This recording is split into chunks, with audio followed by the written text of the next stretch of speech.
ბატონო გიორგი, აი ამ აქციის მონაწილეებს, ვისაც თქვენ მოიხსენიებთ, შეამჩნიეთ, რომ ვინმე ორგანიზებას უწევდა? არის კონკრეტულად საქართველოს პროკურატურა სინდისის 11 პატიმრის საქმე პრაქტიკულად ჩამოიშალა. სასამართლოში დღეს ბრალდების ოქროს მოწმე დეტექტივი გიორგი ზაბახიძე მიიყვანეს. ის ძალოვანი უწყების მტკიცებით პროევროპულ აქციაზე 28 ნოემბერს დაშავდა და მარჯვენა თვალში მხედველობა დაკარგა, თუმცა მოწმემ ხელი ვერცერთ ბრალდებულს ვერ დაადო. ვინ განახორციელებს საუბრობთ აქციის მონაწილე იყო. თუ შეგვიძლია ამ პრიზის სახელობა ვინ არის და ვინც განახორციელებს საუბრობთ კონკრეტულად პიროვნება არ დამინახავს. აი ამ ბიჭებში ხომ ვერ ხედავთ პიროვნებას, რომელმაც გვაგესროლათ? არ დამინახავს ვინ ესროლებს. გიორგი ზაბახიძემ სასამართლოს ხდომაზე ვერ დაასახელა სინდისის პატიმრებიდან რომელიმე მიაყენა თუ არა ზიანი. მეტიც ის არ გამორიცხავს, რომ მას ზიანი შესაძლოა საერთოდ სხვა მიაყენა. მაგალითად ტიტუშკამან რეჟიმის პროვოკატორმა მოწმემ სასამართლოს დაუდასტურა, რომ მას არ ჰქონდა ინფორმაცია ორგანიზებულ ძალადობაზე. გამორიცხავთ, რომ აქციის მონაწილეებში, ვინც იდგა იქ ადამიანები, რომ ყოფილიყვნენ მაგალითად სხვა ჯგუფები, კონკრეტულად პროვოკატორები ადამიანები. გამორიცხავთ თუ არ გამორიცხავთ? როგორ უნდა გამორიცხო, ანუ როგორ უნდა დავადასტურო, რომ იქ ვინმე იყო, იქ ვინც იყვნენ, ერთიანად და ჯგუფი იყო ხალხის, რომელიც აპროტესტებდა. სასამართლოს დღეს მოწმემ უთხრა, რომ აქციაზე მხოლოდ 28 ნოემბერს იმყოფებოდა. სინდისის არც ერთი პატიმარი კი ვის საქმეზეც პროცესზე მიიყვანეს, არ არის დაკავებული 28 ნოემბრის საქმეზე. ამიტომ ადვოკატებმა კითხეს, აქვს თუ არა რომელიმე ბრალდებულთან პრეტენზია. მე კონკრეტულად არ ვიცი რომელმა დამაზიანდა.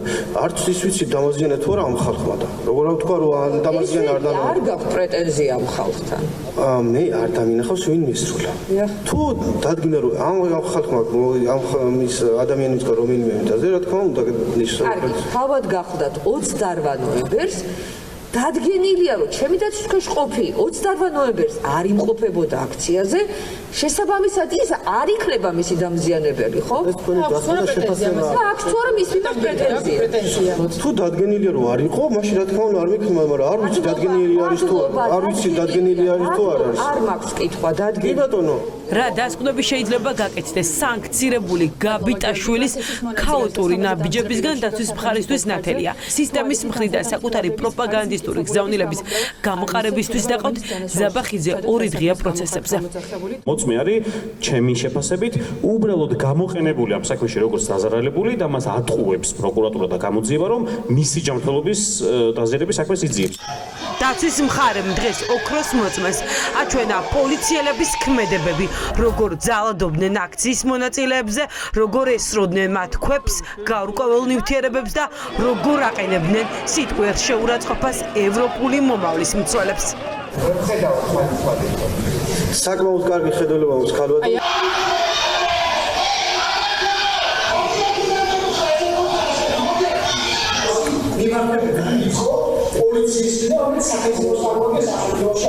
მე როდესაც იქ ვიყავი აქციაზე, იმ დროის განმავლობაში შეურაცხყოფელი სიტყვები პოლიციების მხრიდან არ გამიგონია. ოლიგარქიული რეჟიმი პარლამენტში ეგრეთ წოდებული შეჭრის მცდელობით ცდილობს საკუთარი უკანონო ქმედებების გამართლებას და სინდისის პატიმრების გაშავებას. ამიტომ დღეს რეზო კიკნაძემ მოწმეს კითხა, ცდილობდა თუ არა ვინმე პარლამენტში შეჭრას.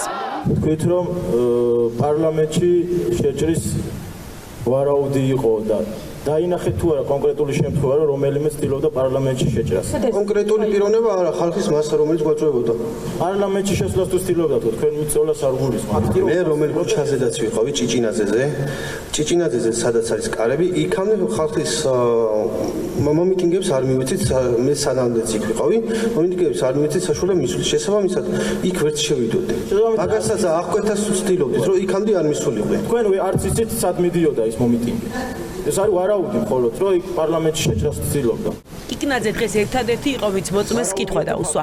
გასაჯელის კამიდან ანდრო ჭიჭინაძემ სასამართლოს მიმართა და წუხილი გამოთქვა, რომ დეტექტივ ზაბახიძეს რეჟიმი მათ წინააღმდეგ იყენებს.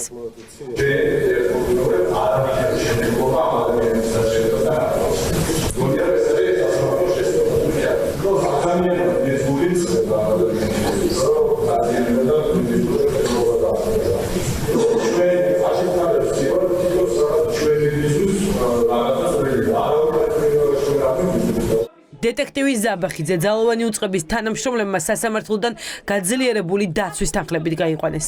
11 სინდისის პატიმრის სასამართლო პროცესი 15 მარტს ისევ ბრალდების მხარის მოწმეების დაკითხვით განახლდება.